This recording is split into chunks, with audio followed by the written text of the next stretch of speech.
Hello बच्चों, मैं ऐसा करता हूँ सब लोग मस्त होंगे। चलिए, आज हम लोग प्रैक्टिस सेट सेकेंड लेकर आ गए हैं और देखिएगा कैसे हम बनाते हैं। ठीक है, कैसे हम ऑप्शन को छाट के आंसर तक पहुंच जाते हैं। चलिए शुरुआत करते हैं बिना देर किए हुए। I want to dash you teaching teach teach. एक बात ध्यान रखिएगा कि जैसे I want to dash you teach मतलब कहता है कि हम तुमको पढ़ाना चाहता हूं। अब यहाँ टीचिंग होगा कि टीच होगा कि टीच होगा, तो यहाँ पर तीन ऑप्शन है। तो आप ध्यान रखेंगे क्या ध्यान रखेंगे कि अगर टू है ना तो पक्का V1 लेगा। टू है तो क्या लेगा? V1। टू है तो V1 लेगा, टू है तो V1 लेगा। यदि टू है तो V1 लेगा, तो इसको हम इन्फिनिटिव भी कहते हैं। तो आप देख लीजिए, टू है तो टीचिंग है, तो ये आपका V4 है, तो ये काट देना है। ये आपका V5, इसको भी काट देना है। तो आंसर टीच हो गया। ठीक है, समझ में आएगा। ध्यान रखना, ये बीपीएससी में भी ऐसा क्वेश्चन पूछा गया है। You should give dash smoking. आपको धूम्रपान छोड़ देनी चाहिए, ऐसा कुछ कहा जा रहा है। अब देखिए यहां पर क्या लिखिएगा, give to, give on, give up, give in. जानते हैं ये फिक्स प्रीपोजिशन है, फिक्स वाला है। तो फिक्स वाला है तो यहां पर गिव अप होगा। गिव अप मतलब होता है त्याग देना। गिव अप मतलब होता है त्याग देना। तुमको धूम्रपान त्याग देनी चाहिए। तो आप ना कभी कभी ना आप अपने मन से लगाइएगा ना तो गलत तो हो जाएगा। तो कुछ है जो फिक्स है उसको आपको याद भी करना पड़ेगा। जैसे कि हम लोग बोलते हैं ब्रेक इनटू, ये फिक्स है। ब्रेक इनटू जबरदस्ती घुसना हुआ। गिव अप माने त्यागना हो गया। ब्रस्ट इनटू होता है, कई बार क्वेश्चन पूछा गया ब्रस्ट होगा तो वो इनटू होगा। मतलब ब्रस्ट इनटू मतलब क्या होता है कि एकाएक निकल पड़ना। जैसे कि अगर मान लो किसी का फ्रेंड था, ठीक है, और मान लो उसका एक्सीडेंट हो गया, तो समझते हैं ना, एकाएक को रोने लगेगा या असचकित करेगा, तो एकाएक कुछ होना है। ठीक है, तो उसको हम लोग ब्रस्ट इनटू बोलते हैं। ठीक है, तो जैसे ब्रस्ट इनटू टीयर्स भी हो जाएगा कि आंखों से एकाएक आंसू निकलना शुरू हो गया, ब्रस्ट इनटू टीयर्स। ठीक है, Radha reads dash 4 o'clock in the morning. कौन सा प्रीपोजिशन लगाना? हम आपको बताए थे कि अगर घड़ी वाला होगा, मेरे पास तो घड़ी नहीं है, अभी दिखाते हैं। हाँ, ये है घड़ी। अगर जो समय घड़ी देता है ना, तो वो टाइम अगर होगा ना तो प्रीपोजिशन कौन सा लगाना है? वो एट लगेगा। ध्यान रखिएगा, 4 बजे, 5 बजे, 8 बजे, 9 बजे, 12 बजे, कोनो बजे।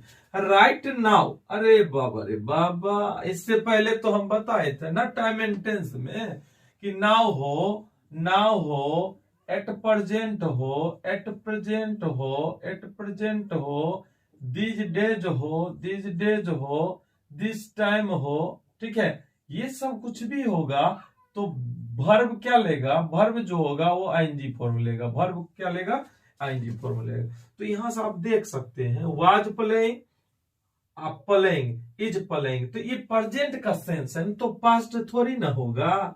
इज प्लेइंग लिख देना है।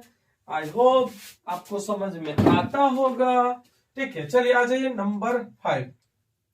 इसमें देखिए क्वेश्चन दे दिए, ये बीपीएससी में पूछा गया था। ठीक है, the mangoes was distributed between all the children. मतलब क्या है कि ये जो आमे है ना, कोई आम होगा झोला में हो, चाहे कोई थैला में आम होगा, तो उस आम के बारे में बोल रहा है कि इस आम को ने बच्चों को बीच क्या किया? बांटा गया, डिस्ट्रीब्यूट किया गया। ठीक है, तो एक बात देखिए, अगर न दो आदमी के बीच अगर बांटोगे कुछ भी ना, तो बिटवीन होता है। क्या होता है? बिटवीन होता है। दो लोगों के बीच अगर डिस्ट्रीब्यूट करोगे तो बिटवीन होता है। लेकिन यहां पर देखिए ऑल द चिल्ड्रेन, बहुत सारे बच्चे के बीच बांट रहा, तो क्या होगा? यहाँ बिटवीन तो नहीं होगा, ये बिटवीन नहीं होगा, यहाँ एमोंग होगा। दो से अधिक के लिए एमोंग यूज करते, एमोंग यूज करते, ये वाला AMONG, के बीच। बिटवीन मतलब भी होता है के बीच, एमोंग मतलब होता है के बीच। दो आदमी के लिए बिटवीन होता है, दो से अधिक व्यक्ति के लिए एमोंग होता है। तो ऑप्शन कहता है कौन सा, देखिए ए भी गलत है। मैंगोज के बाद वाज थोड़ी ना होता है, ये प्लूरल है ना, तो प्लूरल है तो वेयर ना होगा, यहाँ पे वेयर ना होगा, तो ऑप्शन ए भी गलत है। बी भी गलत है, यहाँ डिस्ट्रीब्यूटेड अमोंग होता, ठीक है, ई भी गलत है। ऑल द चिल्ड्रन ये तो सही पोर्शन है। तो ऐसा मतलब वहां पर क्वेश्चन ऐसा दिया गया था कि बताइए कॉमन एरर खोजना है, ठीक है।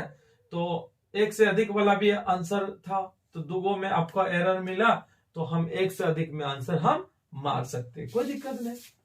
चलिए आ जाइए। I saw dash glance all the student, मतलब क्या यहाँ पर क्या है कि मैंने एक ही नजर में ना सभी बच्चों को देख लिया। हम क्लास में गए, एक बार ऐसे देखे कि सभी बच्चे दिख गए। तो यहाँ पर देखिए एट ए ग्लांस बोलते, एट ए ग्लांस मतलब एक ही नजर में, एट ए ग्लांस, ध्यान रखना। Mono is junior dash me of to with, तो mono is junior to me होता है, क्या होता है, टू मी। सीनियर जूनियर ऐसा अगर होगा ना तो आप हमेशा यहाँ टू लीजिएगा, मतलब मोनो जो है वो हमारा से क्या है, जूनियर है। चलिए 8 नंबर क्वेश्चन देखते हैं। The pen I dash 5 years ago, अरे बाबा रे बाबा, अगो, देखो अगो है तो पास्ट को बताता, अगो किसको बताता है बताइए, पास्ट टाइम को। तो पास्ट टाइम होगा तो हम बताए थे ना पास्ट टेंस भी होगा। तो देखिए बाय है, बाय माने खरीदना है, V1 हुआ तो प्रेजेंट हो गया, तो ये नहीं होगा। वाज अबाउट, है अबाउट, है जब जो होता है वो प्रेजेंट में आता है जब जो होता है वो प्रेजेंट में आता है, तो ये भी काट दीजिए ऑप्शन, तो आंसर क्या होगा, बी हो जाएगा ना। The pen I was about 5 years ago, मैंने जो ये पेन जो है ना, मतलब कह रहा है जो पेन है ना, इसको मैंने 5 साल पहले खरीदा था। उसके बाद देखिए the godown is infected dash rates ball, ये बहुत ज्यादा अच्छा है, स्टार है, ये भी बीपीएससी में डाल दिया था। अभी सर बीपीएससी को बताते हैं, नो ऐसा बात है, ग्रामर इंग्लिश ग्रामर है तो कॉमन चीज है, सब में रहता है, ठीक है। ये भी बीपीएससी में पूछा था, TR2 में, T2 में पूछा था, ठीक है। तो द गोडाउन इज इन्फेक्टेड, मतलब गोदाम समझते हैं जहां पे अनाज को रखा जाता है, तो उसको कौन इन्फेक्ट कर दिया, चूहा के द्वारा उसको प्रभावित किया गया, ठीक है। तो एक बात देखिए, एक ध्यान रखिएगा, बहुत अच्छा कॉन्सेप्ट है यहाँ पर, कि अगर देखिएगा यहाँ इज एम आर होगा, इज एम आर के बाद अगर V3 है, इज एम आर या वाज वेयर के बाद अगर V3 है, तो वो पेसिव वॉइस होता है, क्या होता है बोलो, पेसिव वॉइस होता है। ध्यान रखना है सेंटेंस की बनावट, अगर इज एम आर वाज होगा, ऐसे होगा, प्लस में V3 होगा, तो ये पेसिव का होगा सेंटेंस, पेसिव का, तो इसमें बाय हाई करना पड़ता है, सबको पता है, ठीक है। तो देखिए, तो मतलब कि किसके द्वारा प्रभावित किया गया, तो चूहों के द्वारा, तो आप समझते हैं तो पेसिव का है, पेसिव वॉइस में बाय होगा, तो यानी प्रीपोजिशन बाय लगा देना, ठीक है। तो आई होप आपको समझ में आया होगा, इसको देख लीजिएगा। तो इस तरह से कुछ क्वेश्चन पूछा जा सकता है आपके एग्जाम में, और थोड़ा भी फायदा हो ना तो जरूर है कि लाइक भी कीजिएगा, सब्सक्राइब भी और शेयर भी कर दीजिएगा। All the best.